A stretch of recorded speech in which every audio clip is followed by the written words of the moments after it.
Today we will learn and reflect on Plutarch's lives of Aristides and Cimon, the two Athenian generals who brought the war to Persia to free the Greek colonies after the Greco-Persian Wars. During the Greco-Persian Wars, although the hoplites and the trireme rowers were instrumental in driving the Persians out of Greece, the actual war effort, including the command at the final hoplite Battle of Platea that decimated the Persian army, was directed by the Spartans, who also led the initial naval and hoplite battles in Ionia, Greece, after King Xerxes fled back to Persia. Why did the Ionian Greeks reject the Spartan leadership under General Pausanius? And why did they plead for Athens to take up the liberation of the Asian Greek colonies from the Persians, leading to the founding of the Delian League, and eventually the Athenian Empire? Simply put, the Delian allies were impressed by both the military acumen and integrity of the two Athenian generals, Aristides the Just and Kimon.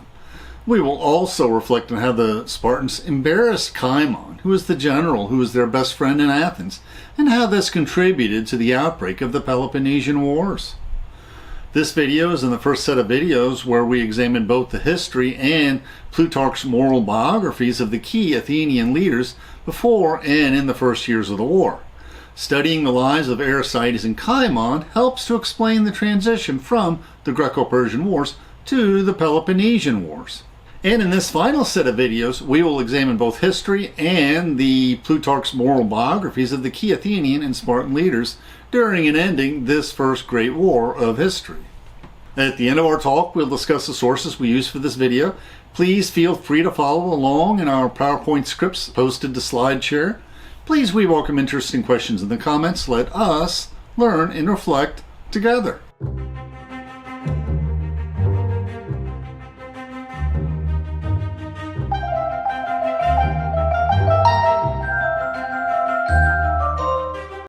Plutarch states that we should paint those noble lives who have positively shaped our culture in as good a light as possible without distorting the past.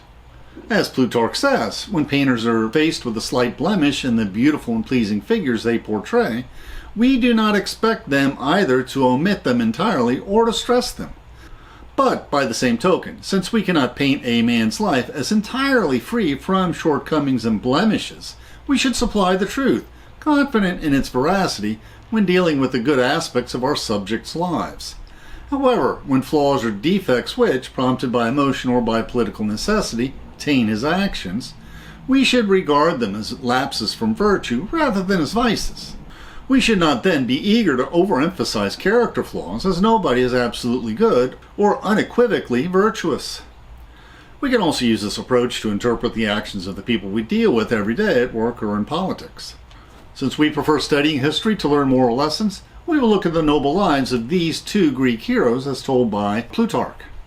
Aristides was born into moderate wealth, and his family became poorer due to his honesty during his time of office, while Kimon was an aristocrat. While Aristides was a rival of Themistocles, Kimon was a rival to Pericles in the next generation of leaders. Since Aristides was born and died about 2 decades before Kimon, Aristides gets our first look. And Durant tells us that Aristides was in life and manners a Spartan at Athens. His quiet, staid character, his modest simplicity, and honor won him the title of Aristides the Just. For example, after the Battle of Marathon, when the Athenian hoplites charged and intimidated the lightly armed Persian infantry, Aristides was put in charge of the captured Persian camps. While most of the hoplites double-timed it to Athens to confront the Persian army in their ships, avoiding a sacking of the city, he ensured that none of the vast wealth of the Persian booty was plundered. Plutarch tells us how both his rivalry with Themistocles and his honest character were evident from the time of his youth. Aristides was the friend and supporter of Cleisthenes, who reformed the government after the expulsion of the tyrants. Aristides emulated and admired Lycurgus, the lawgiver of Sparta. The Lacedaemonians, another word for the Spartans, and above all politicians, adhered to the aristocratic principles of government. This tells us a little bit about Plutarch, that he was an aristocrat himself. Themistocles was his adversary on the side of the populace. Some say that as boys they were together from their infancy. They often tussled with each other in their words and actions, serious and playful. As children, Themistocles was adventurous and subtle, engaging readily and eagerly in everything. But if Aristides was of a staid and settled temper, intent on the exercise of justice, not admitting any degree of falsity, indecorum, or trickery, no, not even at play. Plutarch states, Aristides walked alone on his own path in politics, being unwilling to go along with his associates in ill-doing, irritating them with his honesty. Though he observed that corrupt officials were encouraged by their friends, Aristides was cautious. He believed that the integrity of his words and actions was the only right security for a good citizen. In the ups and downs of public affairs, the constancy Aristides showed was admirable, not being elated with honors, showing tranquility in adversity, holding the opinion that he ought to offer himself to the service of his country, not expecting any reward, not riches, not even of glory itself. Aristides was a most determined champion for justice, not only against feelings of friendship and favor, but wrath and malice. Once he's in charge of the public revenue, Aristides revealed that some of the preceding officers had been engaging in corruption, especially Themistocles, who, according to a comic poet, well known he was an able man to be, but with his fingers apt to be too free. Now Aristides was fortunate to be beloved for his surname, Aristides the Just, but at length he was envied, especially when Themistocles spread a rumor that Aristides had destroyed the courts and was secretly setting up a monarchy. The high spirit of the people was confident due to recent victories in war, disliking those who had more than common fame and reputation. Coming together from all parts of the city, they banished Aristides by ostracism, pretending their jealousy of his reputation was really the fear of tyranny. Now, as an aside, ostracism was part of the democratic reforms to help prevent the rise of tyrants. Each year, the assembly voted if there would be an ostracism that year, and if the vote was affirmative, a month later the citizens would vote for someone, and if anyone had over 6,000 votes, they were ostracized, or forced into exile from Athens for 10 years. Now, when you were ostracized, you kept your property, and you kept your citizenship, and you were welcomed back after 10 years, or earlier if the ostracism was lifted. And professors love to repeat this story from Plutarch that illustrates the justness of Aristides. There was an illiterate clownish figure who gave Aristides his pottery shard, or ostracon, supposing him to be a common citizen, and begging him to write Aristides upon it. Being surprised, he asked if Aristides had ever injured him, and he said, "No, not at all, and neither do I know the man, but I am just tired of hearing him everywhere called the Just." Aristides, hearing this, made no reply, but returned the shard with his own name inscribed upon it. And archaeologists have unearthed ostracon exiling Aristides, Kimon, and Themistocles. First, Themistocles had engineered the ostracism of his rival Aristides, but after the rise of Kimon in the assembly, there was an overwhelming movement to ostracize Themistocles. We have dozens of surviving ostracon against Themistocles. And finally, the Democrat preceding Pericles, Ephialtes, engineered the ostracism of Kimon. Now, Aristides was a little bit younger than Kimon, so he participated in the Greco-Persian Wars in more important posts. And Herodotus tells us the role that Aristides played in the Greco-Persian Wars. 3 years after his ostracism, when Xerxes was marching towards Attica, the Athenians decreed the return of the banished Aristides. He was able to participate in the Battle of Marathon.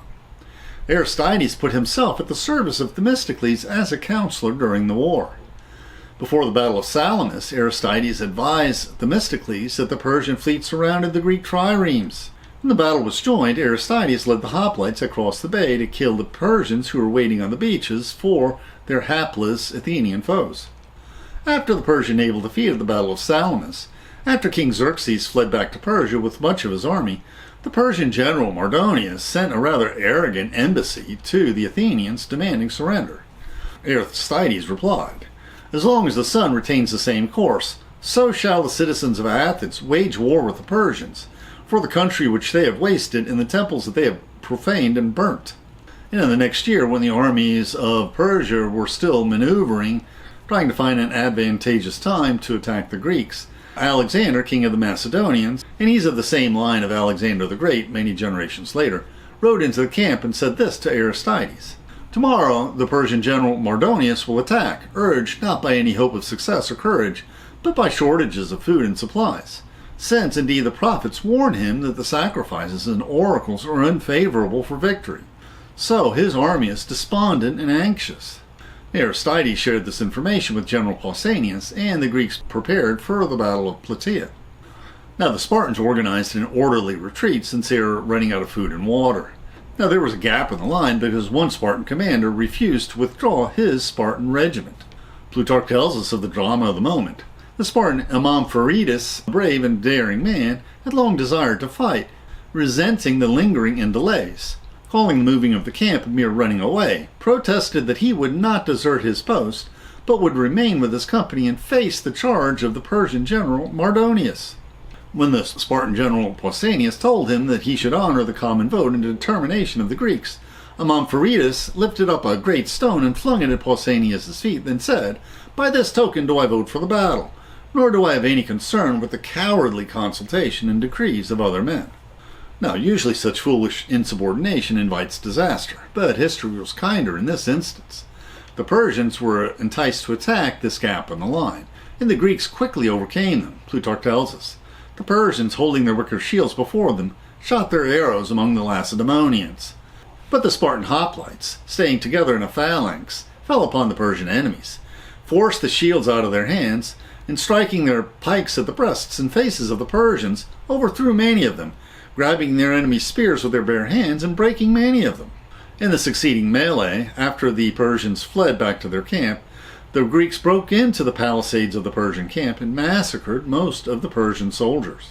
Now we'll discuss the childhood of Kimon and his entry in public life.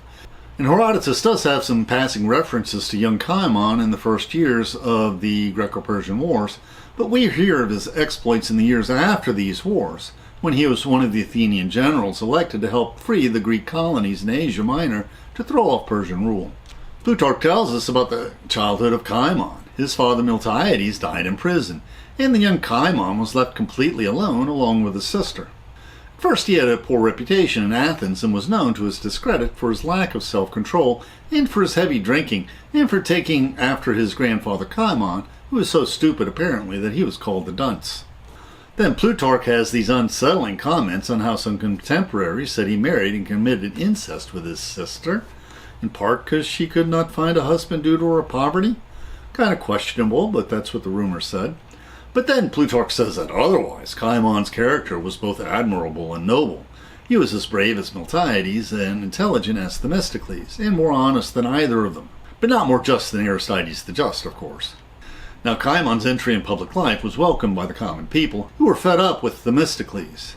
They found his even temper and straightforwardness accommodating and congenial, so they promoted him to the highest political offices and positions. So he was a leading politician before the rise of Pericles. Will Durant says that Kimon had most of the virtues that Themistocles lacked, but none of the subtlety that ability must depend upon for political success. Unhappy amid the intrigues of the city, he secured command of the fleet and consolidated the liberties of Greece by his victory against the Persians at Eurymedon. Returning to Athens in glory, he at once lost his popularity by advising a reconciliation with Sparta. But after the Greco-Persian Wars, General Pausanius is discredited and the Athenians assume leadership. Now after the Greeks obliterated the Persian army at the Battle of Platea, with some stragglers fleeing back to Persia, the Greeks took the battle to the Persians, freeing the former Greek colonies in the islands and coasts of Asia Minor, today Turkey. Just as the Spartans led the Greeks to victory in the Greco-Persian Wars, so initially the Spartans under General Pausanius led the Greeks victoriously when initially battling the Persians.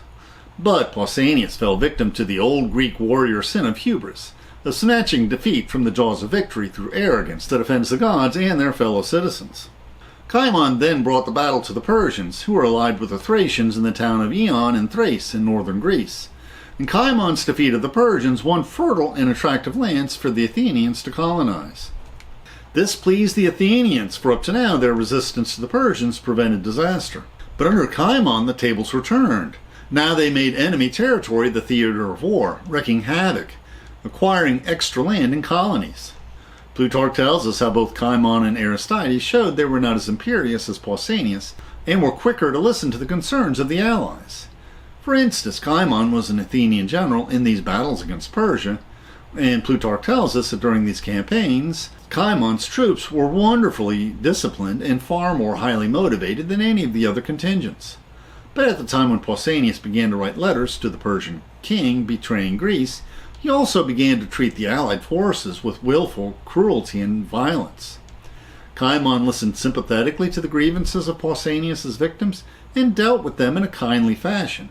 And as a result, and by the strength of his reasoning and his character rather than by force of arms, he gradually assumed the command of Greece, in the sense that most of the allies sided with him and Aristides, since they found Pausanias' cruelty and arrogance unbearable. And likewise, Aristides was also respected by the allies. Plutarch states, being sent in joint commission with Kimon to the war, Aristides noted that Pausanias and the other Spartan captains had offended their confederate Greeks by their imperiousness and harshness. But Aristides and Kimon were gentle and considerate with their confederates, showing courtesy and even-handedness. Thus Kimon stole away the chief command from the Lacedaemonians, not by weapons or ships or horses, but by equity and wise policy.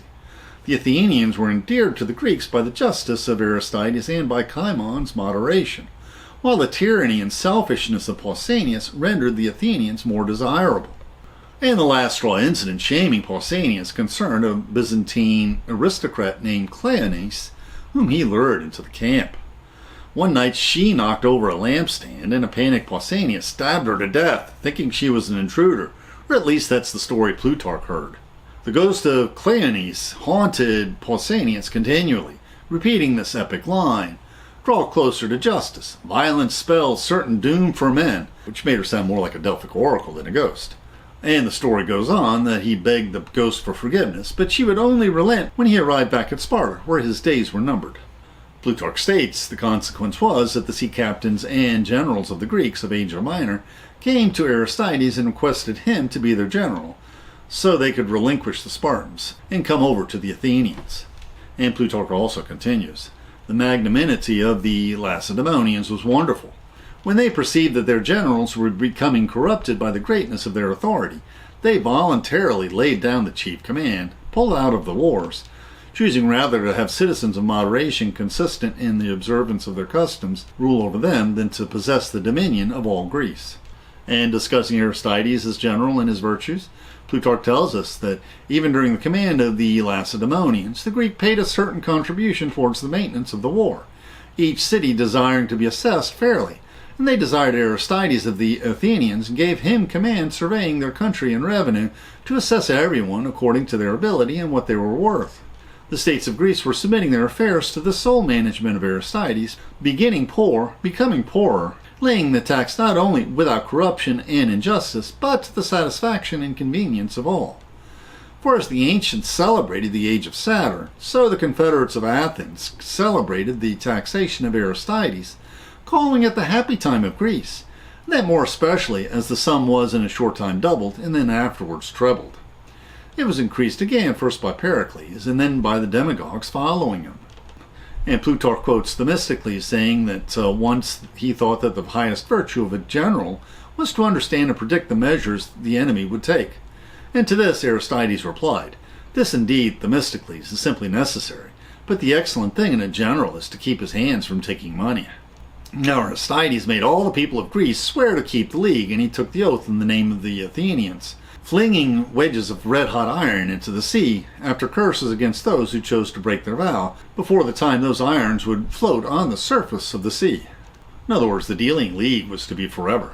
Aristides was, in his own private affairs and those of his fellow citizens, rigorously honest. But in public matters he often acted in accordance with his country's policy, which demanded sometimes not a little injustice. Aristides dies about a decade after the Persian infantry is decimated at the Battle of Platea, the year after King Xerxes flees back to Persia.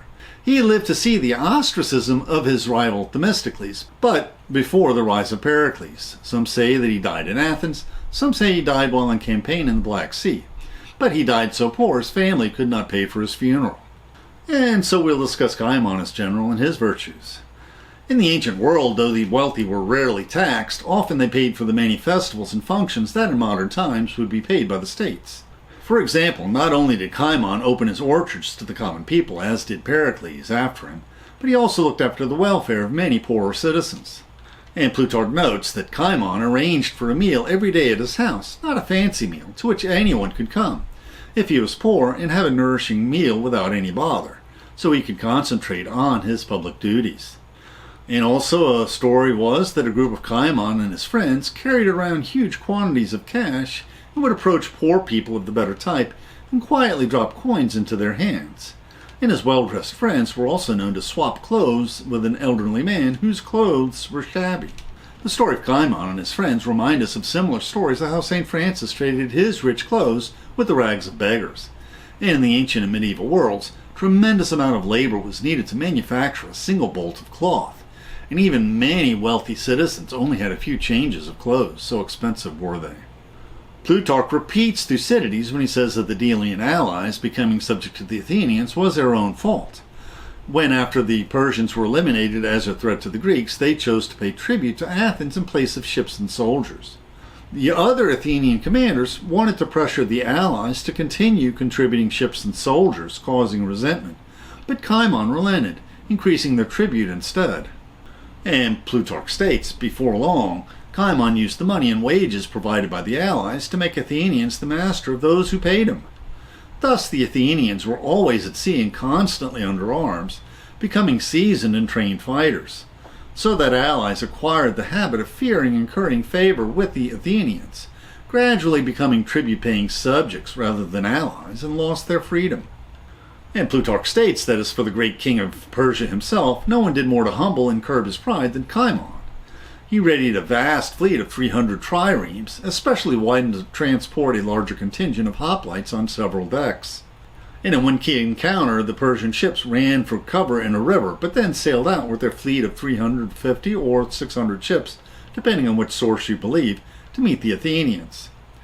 At sea, the Persian performance did not measure up, so they immediately turned towards dry land. And the Persians beached their ships and ran for the protection of the army lines. After a heated battle, the Athenians prevailed, and a slaughter began, and the Athenians captured a vast Persian booty that helped build the walls of Athens. And under the peace signed by the Persian king, he agreed to always stay a day's march from his Greek coast.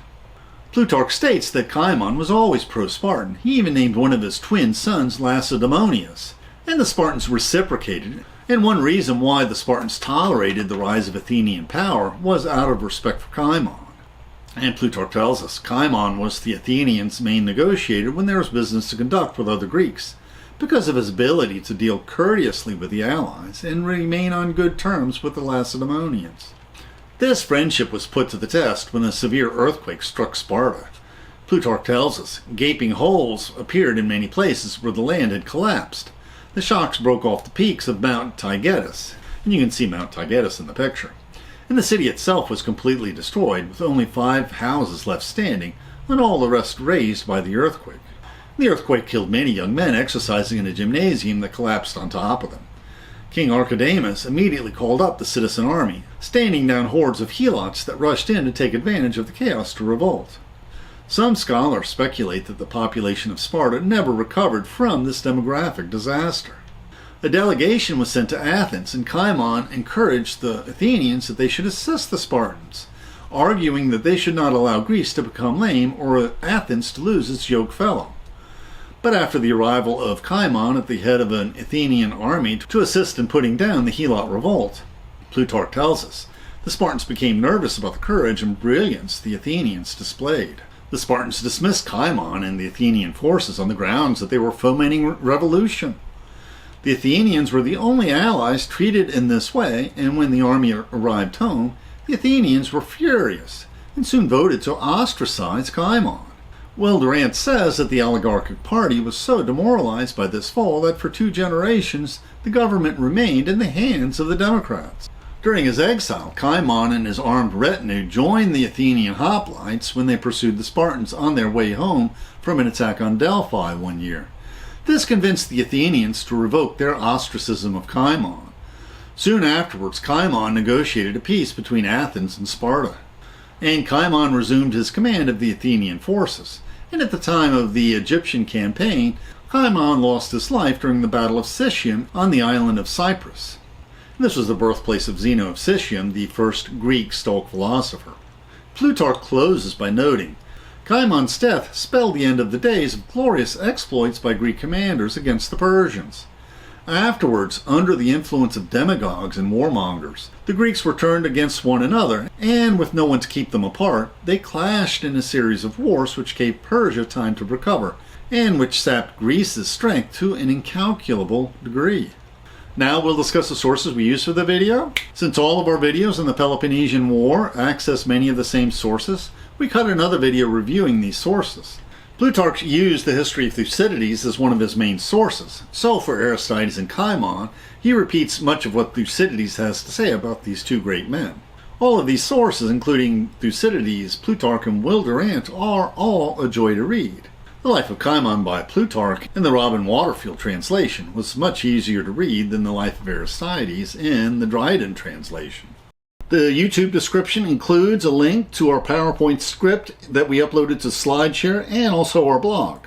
Please support this channel by sharing this video with your friends and by clicking on the like and subscribe buttons and by clicking on the Amazon links to purchase any of the books we discussed, which will earn us a very small affiliate commission. And please consider becoming a patron of our channel. Plus, you can click on the Meetup or small M icon to participate in our online discussions, where we practice our future YouTube scripts. And please click on the links for other videos that will broaden your knowledge and improve your soul.